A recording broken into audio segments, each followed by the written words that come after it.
राहुल 2 दिवस झाले आश्रमाच्या वर्गणीसाठी बऱ्याच ठिकाणी फिरत होता, पण कुठेही त्याचे काम होत नव्हते. तो खूप हतबल झाला होता. आजही पैशाची काही सोय झाली नाही, तर मुलांना आजही उपवास घडणार होता. मनापासून त्याला त्याच्या पप्पांचा राग येत होता. त्याच्यामुळेच राहुलला आज पैशासाठी असे वणवण फिरावे लागत होते. इतका मोठा व्यवसाय आहे, भरपूर पैसे आहे, मग त्यात थोडासा समाजकार्यासाठी खर्च झाला तर काय फरक पडणार होता? त्यांना उलट गरीब लेकरांची दुवा मिळत होती. त्यांना पोटाचे 2 घास मिळत होते. तर 8 दिवसापूर्वी झालेल्या त्याच्या कंपनीच्या एका महत्त्वाच्या मीटिंगला राहुल गेला नाही. म्हणून चिडून त्यांनी त्याला सगळ्या संपत्तीमधून बेदखल केलं होतं. त्यात अजून भर म्हणजे त्याला कुठूनही मदत मिळणार नाही याची पुरेपूर काळजी घेतली होती. त्या माणसाने राहुलचा समाजकार्याचा वसा त्यांना भिकारचाळे वाटत होते. त्याला जर परत घरी यायचे असेल तर त्यांनी हे सगळं सोडून त्याचे ऑफिस जॉईन करावे अशी अट घातली होती. त्याच्या उज्ज्वल भविष्यासाठी स्वतःच्या वारसहक्कावर पाणी सोडले होते आणि आयतीपणामुळे आधी रागाने घेतलेल्या निर्णयामुळे आता मात्र तो खूप अडचणीत आलेला होता. विचारांच्या नादात तो बऱ्याच ठिकाणी फिरून थकला होता. कालपासून त्याच्याही पोटात अन्नाचा एकही दाणा गेला नव्हता. असंच फिरत असताना तो एका स्वामी मंदिराजवळ आलेला. आज गुरुवार असल्याने तिथल्या मठामध्ये महाप्रसाद चालू होता. त्याच्या मनात एक विचार चमकून गेला. राहुल मनापासून अगदी श्रद्धेने स्वामींचे नाव घेऊन आत गेला. तेथे असणाऱ्या मंदिराच्या पुजाऱ्यांना परिस्थितीचे कथन करून त्याने 10-12 जणांसाठी प्रसाद बांधून देता का म्हणून विचारले. त्यांनी त्याला होकार देत पुरी भाजी, भात आणि शिरा असा भरपूर प्रसाद बांधून दिला. स्वामींचे दर्शन घेऊन त्यांच्या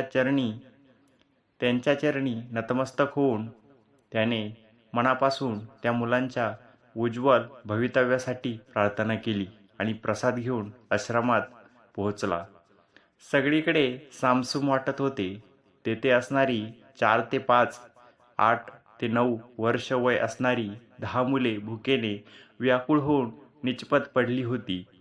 राहुलने मनोजला आवाज दिला आणि लगेच सगळ्यांना जेवायला वाढायला लावले. मनोज आणि राहुल डोळ्यात आलेले पाणी पुसत त्या भुकेल्या जीवांना एक एक घास भरवत होते. 2 दिवसापासून उपाशी असल्याने पोटात भर पडली आणि मुले शांत मनाने झोपली. दोघांनी नंतर बाकीचे सगळे आवरलं आणि बाहेर येऊन बसले.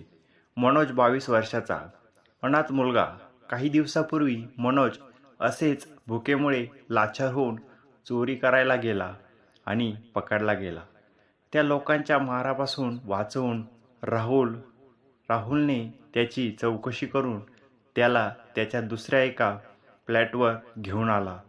मनोजने राहुलला त्यासारख्या बेघर आणि बेसहारा मुलांची व्यथा सांगितली आणि राहुलचे मन हेलावून गेले. तेव्हापासून अशा अनाथांचा आसरा देण्याची बुद्धी राहुलला आली. बघता बघता 1 वर्षभरात मुले आणि मुली मिळून जवळपास 10 जण त्याच्या या अनाथाश्रमात गोळा झाली. 25 मुलांना सांभाळणे त्याला असे अवघड नव्हते, कारण त्याच्या वडिलांचा मोठा व्यवसाय होता. पुढे जाऊन तो त्यालाच बघायचा होता. परदेशात शिक्षण घेऊन आल्यावर त्यांनी वडिलांना थोडा वेळ स्वतःसाठी मागून घेतला होता. काही दिवसांनी ऑफिस जॉईन करेल असे सांगून त्यांची जरा मित्रांसोबत भटकंती चालू होती आणि याच काळात त्याला मनोज भेटला आणि पुढे सर्व चालू झाले. त्यांचे ऑफिस जॉईन करण्याचे लांबणीवर पडत चालले होते. इतके दिवस त्यांचे वडील त्याला भरपूर पॉकेट मनी देत होते आणि त्याला लागणारा पैसा तर अगदी सहजतेने मिळत होता. पण मध्येच हा घोळ झाला आणि त्याचा नाईलाज झाला. आजचा दिवस तर स्वामी कृपेने पार पडला होता, पण उद्यापासून त्याला मुलांना जेवणाची सोय करणे गरजेचे होते. मनाशी काहीतरी निर्णय घेतल्यावर तो जरा शांत झाला. दुपारी पुजाऱ्यांनी दिलेल्या भरपूर प्रसादामध्ये रात्रीचे जेवण सुद्धा झाले. दिवसाची काळजी स्वामींच्या हवाली करत तसंच तेथे पहुडला. सकाळी मात्र जणू एक चमत्कार झाला. त्यांचे वडील आणि अजून काही लोकांना त्यांच्या आश्रमात बघून शॉक लागला. वडिलांनी त्याच्याजवळ येऊन त्याला मिठी मारली. ते त्याला म्हणाले, "घाबरू नकोस. मागच्या 3 ते 4 दिवसांनी जे काही वागलो त्यामुळे याचे कारण हे होते. मला फक्त तुझी परीक्षा घ्यायची होती. तू हे समाजकार्याचे काम करतो आहेस, ते अगदी मनापासून करतो आहेस की फक्त टाइमपास म्हणून करतो आहे, ते मला बघायचे होते. इतके दिवस तर तू हे फक्त माझ्या जीवावर करत होतास. पण जेव्हा मी काही देणार नाही, तेव्हा तुला स्टँड काय असेल ते मला बघायचे होते. पण मला हे जास्त ताणून नाही धरता आले. कालच दिवसभर तुझी आणि अनाथ मुलांची जी उपासमार झाली त्यामुळे मी तुला अजून जास्त त्रास नाही देऊ शकलो. मला कालच्यासाठी माफ कर. भविष्यात या मुलांवर अशी वेळ पुन्हा कधी येऊ नये म्हणून मी या लोकांना तुझ्या मदतीसाठी घेऊन आलो आहे. या मुलांच्या भविष्याची तरतूद ही माझी मोठमोठ्या कंपनीची काही लोक माझ्यासोबत आले. ते प्रत्येकजण इथून पुढे येणाऱ्या अनाथ मुलांना दत्तक घेऊन त्यांच्या आयुष्यभराचा आणि त्यांच्या शिक्षणाचा सगळा खर्च करणार आहेत. आजपासून या मुलांचे संगोपन करण्याची जबाबदारी त्यांची. त्यासाठी मी आपला हा बंगला अशा अनाथ मुलांच्या आश्रमासाठीच तुझ्याच नावावर करून देत आहे. घरचे पेपर त्यांनी राहुलच्या हातात दिले आणि राहुलला तर अगदी भारावून गेलं.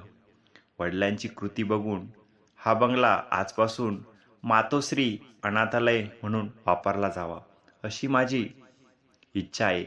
या सगळ्यांसोबत माझी अजूनही महत्त्वाची अट आहे आणि ती म्हणजे इथून पुढे आश्रमासाठी लागणारा पैसा उभा करण्यासाठी तुला आपला व्यवसाय पूर्ण होतो सांभाळावा लागेल. राहुल हे सगळं अगदी अगतिक होऊन ऐकत होता. वडिलांचा हा निर्णय मान्य करून त्यांनी त्याच्या पायावर डोके टेकवले. त्या संध्याकाळी मात्र या मातोश्री अनाथालयामध्ये सगळ्यांसाठी अगदी पंचपक्वान्नांची मेजवानी आयोजित केली आणि त्यात स्वामींच्या कृपेने इथून पुढे सुद्धा या अनाथ मुलांना पोटाला 2 वेळचे पोटभर मिळण्याची सोय निदान नक्की झाली होती.